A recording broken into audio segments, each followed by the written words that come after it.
Republican बहुजन सेना का मथाड़ी कामगार कार्यालय का रबाड़े MIDC में हुआ कार्यालय का उद्घाटन। देखिए खबरें आज की नई मुंबई ब्यूरो रिपोर्ट। नई मुंबई में पार्टी के राष्ट्रीय अध्यक्ष माननीय विजय घाटे साहब का कार्यकर्ताओं ने किया भव्य स्वागत। हम तुम्हारे साथ हैं। रिपब्लिकन बहुजन सेना। आपको बता दें कि रिपब्लिकन बहुजन पार्टी का आज मथाड़ी कामगार कार्यालय का उद्घाटन के लिए पहुंचे राष्ट्रीय अध्यक्ष विजय घाटे साहब का भव्य स्वागत नई मुंबई के FMC मार्केट के कार्यालय पर किया गया। स्वागत समारोह के बाद रिपब्लिकन बहुजन सेना की रैली FMC मार्केट से निकलकर पूर्वे नाका होते हुए इंदिरा नगर महापे से होते हुए सभी कार्यकर्ताओं के साथ MIDC के उद्घाटन स्थल पर पहुंची। उस उद्घाटन स्थल पर पहुंचकर मथाड़ी कामगार कार्यालय का उद्घाटन राष्ट्रीय अध्यक्ष माननीय विजय घाटे साहब के हाथों संपन्न हुआ। कार्यालय का संपन्न होने के बाद विजय घाटे साहब ने किया पत्रकार परिषद और कहा कि हमारी सेना मजदूरों के लिए हमेशा साथ में खड़ी रहेगी और हर मुसीबत को मजदूरों के लिए न्याय देगी। रिपब्लिकन बहुजन सेनेचे राष्ट्रीय अध्यक्ष यांचं आगमन आता झालेलं आहे। आज आपल्याला महाराष्ट्र राज्य माथाडी कामगार सेनेच्या कार्यालयाचं उद्घाटन साहेबांच्या हस्ते होणार आहे। तर त्याची सुरुवात आपल्या या कार्यालयापासून होत असून सर्वांनी शांततेमध्ये कोविडचे सर्व नियमांचे पालन करून तोंडावरती मास्क वापरून सगळ्यांनी शांततेमध्ये तुर्बा नाक्यानंतर इंदिरा नगर नंतर श्रमिक नगर आणि श्रमिक नगर नंतर महापेतून आतल्या रूटने MIDC आपल्या ऑफिसपर्यंत ह्या रॅलीचा आपला समारोप होणार आहे। तरी सर्वांनी कुणालाही एकमेकाला धक्काबुक्की न होता सगळ्याच्या वाहनांची काळजी घेत व्यवस्थित पद्धतशीरपणे परत एक बार कोरोना नियमांचे पालन करून आपण सर्वांनी ही रॅली यशस्वीरित्या आपण आपल्या ठिकाणी समारोप करायचे आहे। तर आता रॅली सुरुवात होत आहे। प्रत्येकाने आपापली वाहने व्यवस्थित पद्धतीने कोणालाही धक्काबुक्की न करता सुरुवात करा।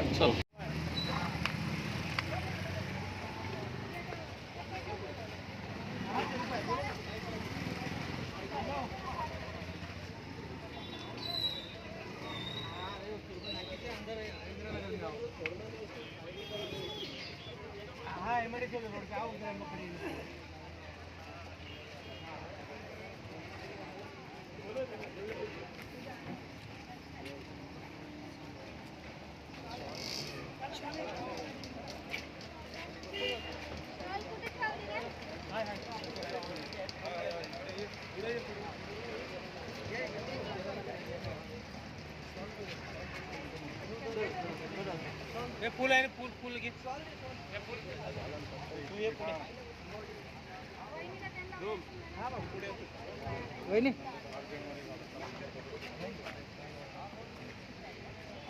पुढे कोण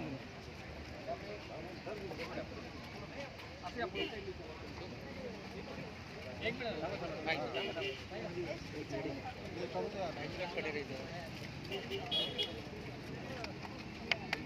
रिपब्लिकन बहुजन सेनेचा जय हो। इकडे बघा बहुजन सेनेचा जय हो। रिपब्लिकन बहुजन महाराष्ट्र माथाडी कामगार सेनेचा जय हो। विजय घाटे साहब आप आगे बढ़ो, हम तुम्हारे साथ हैं। शौकत भाई आप आगे बढ़ो, हम तुम्हारे साथ हैं। डॉक्टर बाबासाहेब आंबेडकरांचा जय हो। छत्रपती शिवाजी महाराजांचा जय हो। महात्मा ज्योतिबा फुलेंचा जय हो। लोकशाहीर अण्णाभाऊ साठेंचा जय हो।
मान्यवरांचं स्वागत करतो आणि सर्व माझे पत्रकार बंधू आणि या कार्यक्रमासाठी खास उपस्थित असलेले आमचे ज्यांच्या हस्ते या रिपब्लिकन बहुजन सेना माथाड कामगार युनियन महाराष्ट्र राज्य या ऑफिसचं उद्घाटन ज्यांच्या हस्ते होणार आहे ते आमचे राष्ट्रीय अध्यक्ष सन्माननीय विजयजी घाटे साहेब, तसेच जगदीश भाई, फरीद भाई, आमिर भाई, हनीफ भाई, बारिक शेख, धीरज ठाकूर, सचिन, अब्दुल भाई, जावेद भाई, मुर्शिद भाई शेख, शरीफ मुजावर, इतर सर्व मान्यवरांचं मी इथे स्वागत करतो। प्रेस कॉन्फरन्सला सुरुवात करावी अशी मी पत्रकार बंधूंना विनंती करतो। सबसे पहला पत्रकार बंधु को मेरा नमस्कार। मित्रों, आज इस जगह पे हिंदी बोलो का मराठी? हिंदी। हमें यहाँ पे जो उद्घाटन था कार्यक्रम का, मतलब ऑफिस का उद्घाटन, आपके साक्षी से यहाँ पर उद्घाटन हुआ है। ये कार्यक्रम महाराष्ट्र के लिए यहाँ से शुरुआत होएगा। माथाडी कामगार का महाराष्ट्र का मुख्य कार्यालय यहाँ पर बन रहा है। तो मुख्य कार्यालय का उद्घाटन करते समय उपस्थित मेरे सभी साथी मित्रों, पार्टी का काम के लिए एक जगह चाहिए। कोई भी संगठन खड़ा हो तो उसके लिए जगह चाहिए। तो मैं नवी मुंबई का कार्यकर्ते का सबका यहाँ पर मैं शुक्रगुजार हूँ कि उन्होंने MIDC कार्यालय में अच्छा जगह देख के लोगों की समस्या दूर करने का एक ठिकाना बनाया है। और उनके सभी सहकारी ये कार्य में बहुत आगे आएंगे और लोगों की समस्या दूर करने के लिए यहाँ पे बैठे रहेंगे। रिपब्लिकन बहुजन सेना कब गठित हुई और इसके महाराष्ट्र में कितने मेंबर्स हैं? रिपब्लिकन बहुजन सेना 2014 26 मार्च को पार्टी का रजिस्ट्रेशन हुआ, नेशनलाइज दिल्ली में रजिस्ट्रेशन हुआ। 2014 से आज तक पार्टी का कारोबार कार्यक्रम यूपी, बिहार, राजस्थान, गुजरात, हरियाणा, पंजाब तक गया है। यहाँ साउथ में कर्नाटक तक हम लोग गए हैं। अभी 7-8 साल का बच्चा कहाँ तक भाग सकता है, कहाँ तक चल सकता है, इतनी ताकत लगा के कार्यक्रम महाराष्ट्र में पूरा ताकत से चल रहा है। अच्छा, बहुजन रिपब्लिकन पार्टी की बात की जाए, आपकी जो माथाडी कामगार अभी जो यूनियन आपने स्थापना किया है, अगर बात करें तो यहाँ पर जो आने वाले मजदूर होते हैं श्रमिक होते हैं, तो बाहर से राज्य से यहाँ पर मुंबई जैसे शहर में अपने परिवार का पेट पालने आते हैं, लेकिन उनकी कठिनाई है, जो उनकी समस्या वो बहुत होती है। कहीं ना कहीं जो रसूखदार जो आज बड़ी बड़ी फैक्ट्री लेके बैठे गरीबों का पैसा ऐड कर अमीर बनते हैं, तो इस पर आपकी क्या राय रहेगी और उनके लिए किस तरीके का आप कार्य करेंगे? ये कामगार यूनियन या माथाडी कामगार यूनियन इसके लिए बनी है कि शोषित पीड़ितों को न्याय देने के लिए बनी है। पूरा भारत से लोग यहाँ पर महाराष्ट्र में काम करने के लिए आते हैं, उनका कोई शोषण होना नहीं चाहिए। अन्याय के खिलाफ लड़ने वाली हमारी रिपब्लिकन बहुजन सेना, जिसके ऊपर अन्याय होएगा उधर न्याय देने का काम करने वाली रिपब्लिकन बहुजन सेना और माथाडी कामगार सेना। माथाड़ियों की अनेक संगठनाएं हैं, संस्थाएं हैं, लेकिन वो काफ़ी हद तक उनकी समस्याएं सॉल्व नहीं करती है। तो अपनी कैसी रहेगी रणनीति? हमारी गरीब के साथ में चलने वाली संगठन है। आज तक जो माथाडी है, आज देखा आपने माथाडी कामगार यूनियन का नेता एक पाटिल है, तो पाटिल को गरीबों का क्या दुख समझता है, मुझे एक बताइए बात। जो सेठ जी और भट्ट जी ये संगठन चलाएंगे तो गरीब का दुख कौन समझेगा? यहाँ पर कोई नहीं समझेगा। बाबा साहब अम्बेडकर ने संविधान दिया है, संविधान के माध्यम से हम लोगों का समस्या दूर करने का काम सबसे पहला करेंगे। ज़्यादातर यूपी बिहार की मजदूर यहाँ पे आते हैं, महाराष्ट्र के भी मजदूर रहते हैं, लेकिन समय समय पे उनको पैसा नहीं मिलता, ना वो अपने घर जा पाते हैं। तो उसके लिए आप क्या संगठन काम करेगा? उनको न्याय देने का काम करेगा। आने पैसा हो या कुछ भी हो, न्याय देने का काम करेंगे, पैसा भी निकाल के देंगे हम। आने वाले अभी चुनाव, नगर महापालिका चुनाव महाराष्ट्र में होने वाले हैं, तो उसमें आपकी क्या रणनीति रहेगी? नवी मुंबई 100% हम लोग चुनाव लड़ रहे हैं। माथाडी बोर्ड की बात करें तो वो सही तरीके से काम नहीं करती है, तो आप कैसे उनके ऊपर दबाव डालेंगे या तो फॉलोअप लेंगे? हम लोग पूरा फॉलोअप लेके दबाव तंत्र खड़ा करेंगे उसके लिए कि माथाडी कामगार के न्याय हक के लिए लड़े, कोई भी हो। संविधान से जो अधिकार मिला है माथाडी को, यहाँ के जनसंख्या को, यहाँ के रहवासी को, भारतवासियों को जो न्याय मिला है, तो न्याय देने का काम हम करेंगे। रिपब्लिकन बहुजन सेना में कौन कौन सी और अलग विंग्स हैं? सभी विंग से आता है, विद्यार्थी विंग से आता है, कामगार जो भी है, जो भी जितनी विंग चाहिए उतने सब आते हैं। अभी आप कितने उम्मीदवार खड़ा करने वाले हैं? नवी मुंबई में जितने सीट है उतने सीट लड़ेंगे हम। और मुंबई थाना मुंबई थाना में भी लड़ेंगे, थाना में भी 100% लड़ेंगे। सर महाराष्ट्र राज्य में जो है कानून व्यवस्था चरमरा गई है, उसके ऊपर आप क्या कहेंगे? जो 3 पार्टी का यहाँ पर सत्ताधारी बने हैं और विरोध में पेशवे की पिल्लावल खड़ी है, क्योंकि पेशवे लोग किसी को जीने नहीं देते और जीने का अधिकार बाबा साहब अम्बेडकर ने दिया है। तो ये आघाड़ी सरकार है, ये आघाड़ी सरकार ने पूरा संविधान के ऊपर काम करे और लोगों को न्याय दे और कायदा और सुव्यवस्था जिधर जिधर बिगड़ती है उसको कड़क पुलिस प्रशासन को शासन ने आदेश देना चाहिए, वो नहीं हो रहा है। क्योंकि महाराष्ट्र में जो लोगों को सत्य से दूर रखा है वो लोग बहुत तड़प रहे कि हम सत्य में जावे, उसके लिए कर्मकांड कुछ भी करने के लिए तैयार है। फिर ये माध्यम से ये सत्ता खिलखिल होना चाहिए, वो लूज होना चाहिए, उनका ये प्रयास चालू है। ये कोरोना महामारी में लोगों को परेशान किया जा रहा है। 200 रुपये 500 रुपये मास्क का लिया जा रहा है और किसी के पास पैसा है किसी का नहीं है, लेकिन बहुत तकलीफ दी जा रही है। तो उसके लिए कुछ आपने क्या विचार है? कोरोना महामारी का फायदा शासन ने पूरा 100% उठाया है। यहाँ के पालक मंत्री हो या यहाँ के महापौर हो या पुलिस प्रशासन हो, ये कोरोना महामारी का एक नाम है और उसके ऊपर लूटमार चालू है। तो रोकने के लिए पब्लिक के आगे आना चाहिए और उसके लिए पब्लिक को हमारा सपोर्ट है। सर कल एक साकीनाका में जो 3 दिन पहले एक बड़ी घटना घटी है और एक लड़की का रेप करके उसकी हत्या हो गई है, उसके बारे में आपका क्या कहना है? ये महाराष्ट्र के लिए दुर्दैवी बात है, बहुत दुख की बात है। महाराष्ट्र का जो पुलिस है बॉम्बे का, वर्ल्ड में उसका नाम था, बीच में वो सचिन वाजे का वजह से महाराष्ट्र का पुलिस का बहुत नाम खराब हो गया और वाजे का वजह से ऐसा रेप कांड घटना चालू हो गया है और वह पुलिस का कोई दहशत नहीं रह गया है। पुलिस के ऊपर दहशत रखना है तो महाराष्ट्र सरकार ने उसको अच्छा संविधान का जो कायदा है उसका समझना जरूरी है और जो ऐसे कांड करते हैं वो लोगों को खड़े रास्ते पे फांसी देवे तो भी हमारा कोई ऑब्जेक्शन नहीं और संविधान जो बोलता है वैसा चलो, संविधान के दायरे में रह के काम करेगा तो ये देश का बहुत अच्छा सुरक्षा चलेगा। सर वाजों को लेकर कहीं ना कहीं बड़े पैमाने पर भ्रष्टाचार का उजागर हुआ है और इसी बड़े पैमाने पे आज भी महाराष्ट्र में बड़े पैमाने पर जो उद्योग चला जा रहे अवैध उद्योग, उसके लिए क्या कहेंगे आप? वाजे को मोहरा बनाया है, मोहरा बना के इसको अपना परमिशन का पूरा तैयारी करने का था, जो उसको कोई हेलीपैड का परमिशन नहीं मिल रहा था अंबानी को खुद। तो ये सब कर्मकांड करके या कोई कांड करके उसको हेलीपैड का परमिशन लेना था, लेकिन वो सब फंस गया मैटर। मराठीमध्ये बताइए, आज उद्घाटन हुआ है और किस तरीके से आप लोगों के बीच में जाएंगे और क्या किस तरीके से लोगों की मदद करेंगे? पहले तो अस्सलाम वालेकुम, नमस्कार, जय भीम। मैं शौकत शेख, महाराष्ट्र अध्यक्ष, कामगार महाराष्ट्र अध्यक्ष। और यहाँ के जो कामगार हैं, यहाँ के जो बेरोज़गार हैं, यहाँ के जो कमज़ोर लोग हैं, जो कंपनी में काम करते हैं, जिनके हर तरीके के मसले हैं, उस मसले पे अपन बात करेंगे।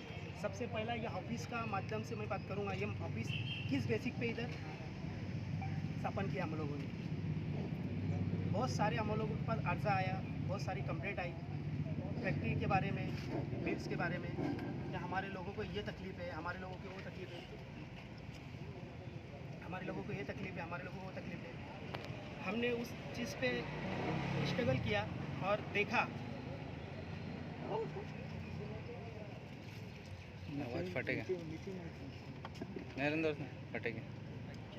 हम लोगों ने वो चीज़ पे स्ट्रगल किया और देखा क्या कमज़ोर लोगों को यहाँ दबाया जाता है। जो अलग हिसाब का दादागिरी, कोई पक्ष का नाम लेके, कोई पार्टी का नाम लेके, कोई भाई का नाम लेके, कोई दादा का नाम लेके, यहाँ जितने भी मेरे लोग हैं, यहाँ टोटल व्यापारी, कामगार और गरीब बेरोजगार जो आज हमारे समाज के लोग हैं और हमारे संगठन के और हमारे समाज के लोग हैं, जो जिनका काम करना है हमें। और आज मैं फर्स्ट टाइम कोई पार्टी में प्रवेश किया हूँ, वो हमारी बहुजन समाज की पार्टी है और रिपब्लिकन बहुजन सेना। और मैं तो बहुत खुशगुजार हूँ सर का, विजय सर का और मेरे सभी सहयोगी का। आज मैं ये मुकाम पे पहुँच के मैं मेरे सभी लोगों को विचार करके टाइम लेके इस पार्टी में आया हूँ। ये पार्टी सबको लेके चलने वाली पार्टी है। हिंदू, मुस्लिम, सिख, ईसाई ये सब लोग इनसे जुड़े हुए हैं और पूरे महाराष्ट्र में क्या ऑल इंडिया में सब तबके में काम कर रही है। और हमको बड़े पैमाने पे महाराष्ट्र में ऑल इसमें काम कर दिखाना है।